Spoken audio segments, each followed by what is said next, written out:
We're going to talk about methane. And by now, I think you guys all have heard about this invisible gas. You probably know it is important in some way for tackling climate change. But I don't think that it's quite sunk in how important methane is to fighting climate change. So if you look at the climate problem, about 2/3 of the warming happens because of carbon dioxide. That's the thing we focus on a lot of the time. But about 1/4 of the warming happens because of methane. And that is why we should act on it. But not just because of how much methane contributes towards warming as we see it today, but if we reduce methane emissions now, we actually see much greater gain in reduction in temperatures soon. So it is the quickest, cheapest, and most effective greenhouse gas to act on right now. And on the panel today, I have 3 experts with 3 different perspectives on what needs to be done to address the methane problem. Let me start with Riley, because one of the things that has changed as we have become serious about the methane problem is that we are using new tools to try and understand the problem and then start to reduce those emissions. You work for a company that helps make such a tool possible. Right, thank Akshat, and it's great to be here. So I founded Carbon Mapper, the nonprofit, 5 years ago this month, after spending over 3 decades working for NASA on monitoring greenhouse gases. And our focus as a nonprofit is making methane and CO2 data available and actionable at local scale globally. And we do this with satellites. We've developed technology with NASA, with our commercial partner Planet Labs, that allows us to pinpoint methane emissions at 30-meter resolution globally. We launched our first satellite about a year ago. We have 3 more that are being built as I speak. And ultimately, the goal is to have something almost like a weather service from space for methane data in terms of its reliability and availability. In addition to delivering the data, our team works closely with people across government, the private sector, and civil society to translate that data into action. And that means training users on how to understand the data.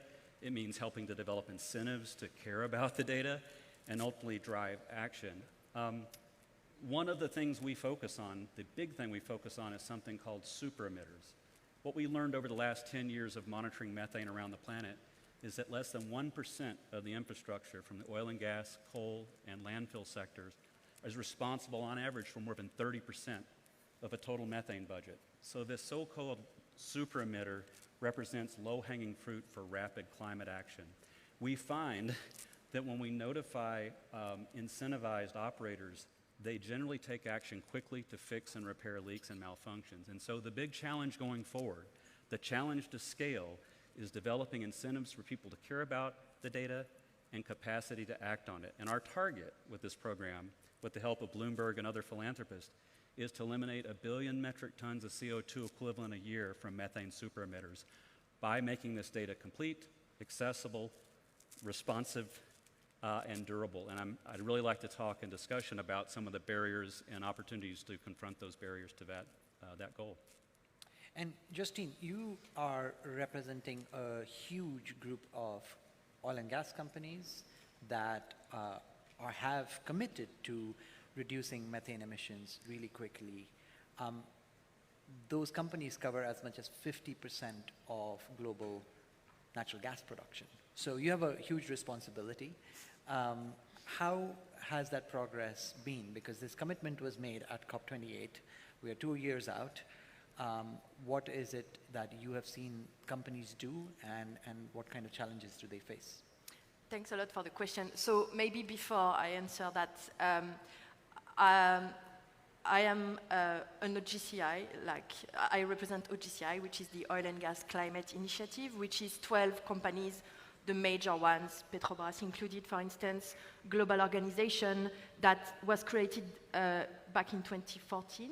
And as part of the kind of objective of this organization was to accelerate the industry's response to climate change. And so since 2014, we have been focusing with these 12 companies on methane emissions, with collective commitment to decarbonize, reduce methane emissions, and we've set up the target back in 2018, 0.2 on the methane intensity at the OGCI level. We achieved that target, and so soon after was the question, like, what can we do more, right? And part of the OGCI mandate is also how we can lead the industry to, decarbonize.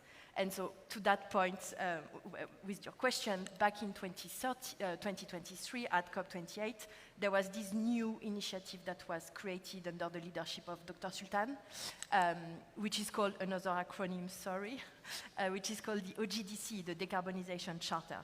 And under this OGDC, we have now 55 signatories that committed back then to decarbonize their operation. And the near zero methane emission is part of their commitment, their individual commitment. So as part of this, and OGCI is supporting and delivering the secretariat and the support.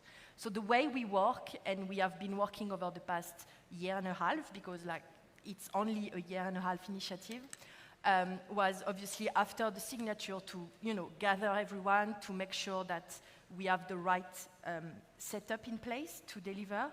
And a lot of the effort that we have been focusing on is the peer-to-peer training, because you were talking about the capacity building. So that's one thing that, for instance, we deliver. On top of that, OGCI has been also delivering an engagement and some support to the industry at large, with access to satellite and technical support to understand the methane emission. And so now, OGDC is the kind of perfect pipeline for OGCI to deliver. So we can talk more about that later. And Daisy, you represent the view of an investor. Now, one of the things, the theories was that once investors see that there are climate risks in their portfolio, in the companies that they invest in, they will start to reallocate capital as a result of those risks. Methane, especially methane emissions, is a risk from a carbon pricing perspective, is a risk from a loss in revenue perspective. How are you translating that understanding into investment decisions? Well, I think that's right, that from a longer-term perspective, climate risk is real. It's probably the most significant long-term risk to our business and to our investments. And so we are looking at all of the aspects of decarbonization that we want to see to address that risk. And methane, as you well described, is one of the quickest, easiest, most important short-term kind of climate forces to address. And that's why it makes sense from that mitigation point of view to reduce that long-term risk. But I think more to the point, as an investor, we really hate it when our companies leave money on the table. And for a significant portion of those methane emissions, up to sort of 40-50%, I think the IEA suggests, can be mitigated cost effectively. This is simply something that can be monetized. And so it's really a marker of operational efficiency and good management in the companies that we invest in, that they are addressing this issue and managing that, and using the available technologies that there are to be able to address that source of revenue loss, if you like. So I think it's a sort of win-win in a sense from that point of view.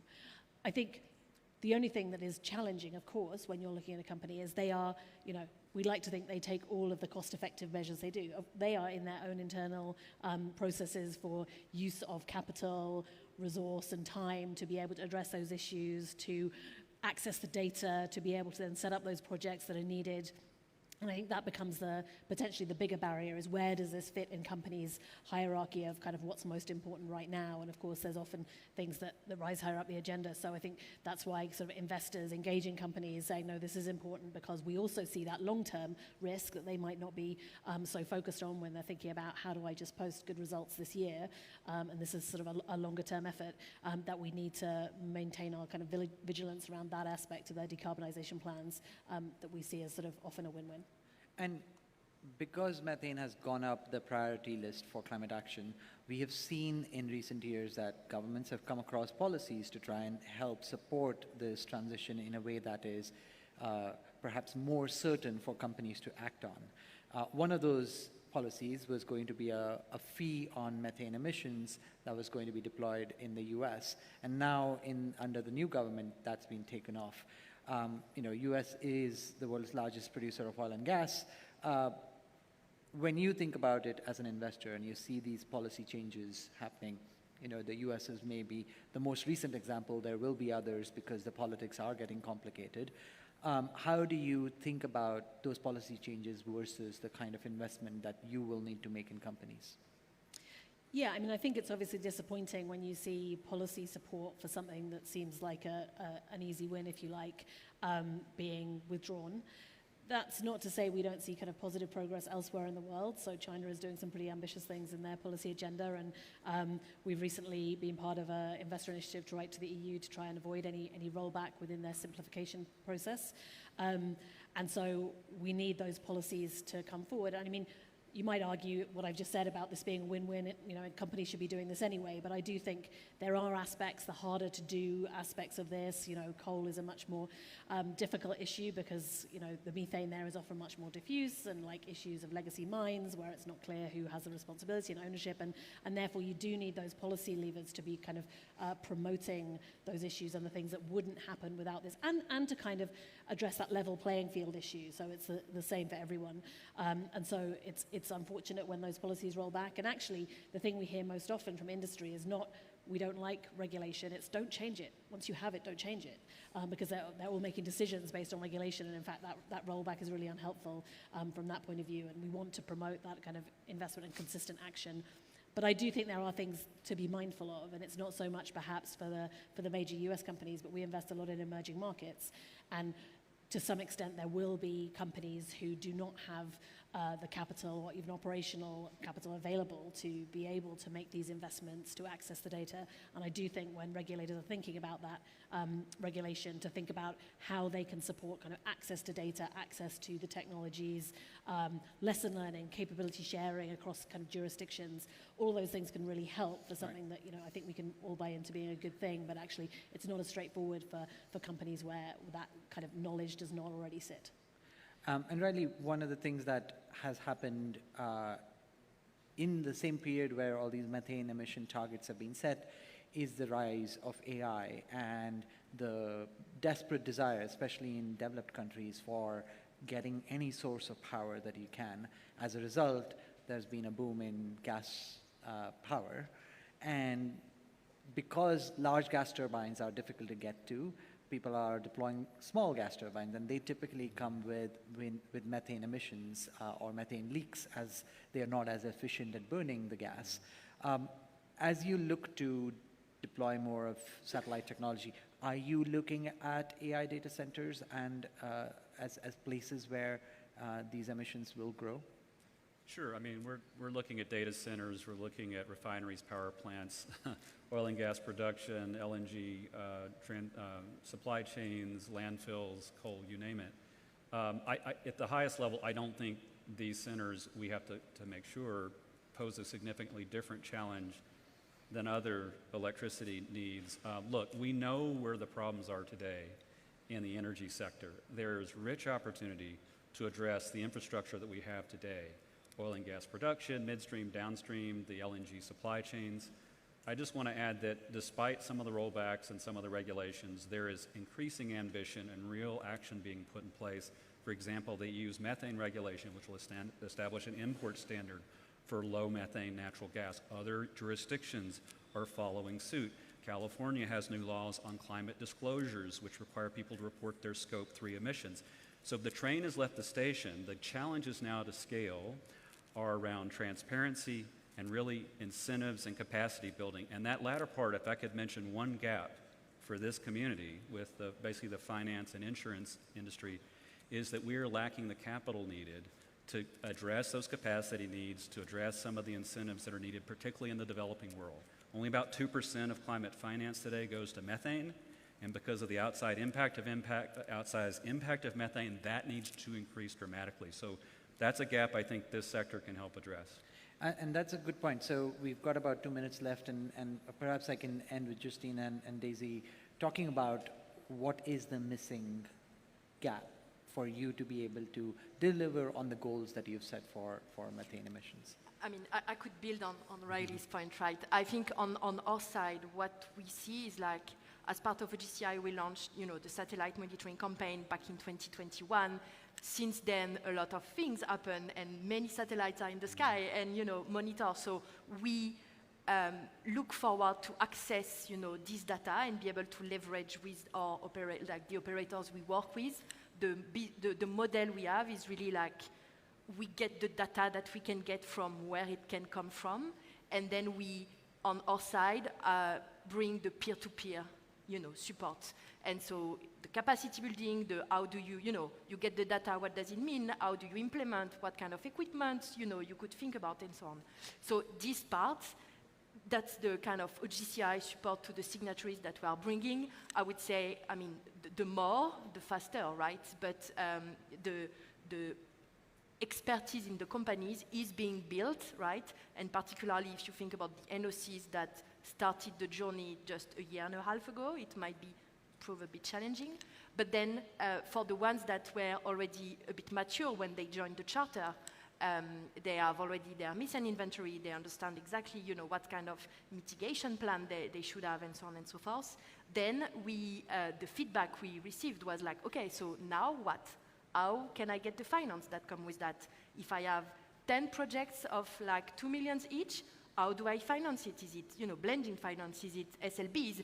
And if, sustainable linked bonds, what are the criteria? And how does actually, when I'm a NOC, how does it impact my governance as well, rating and so on? So this is the kind of discussions we kind of are getting into.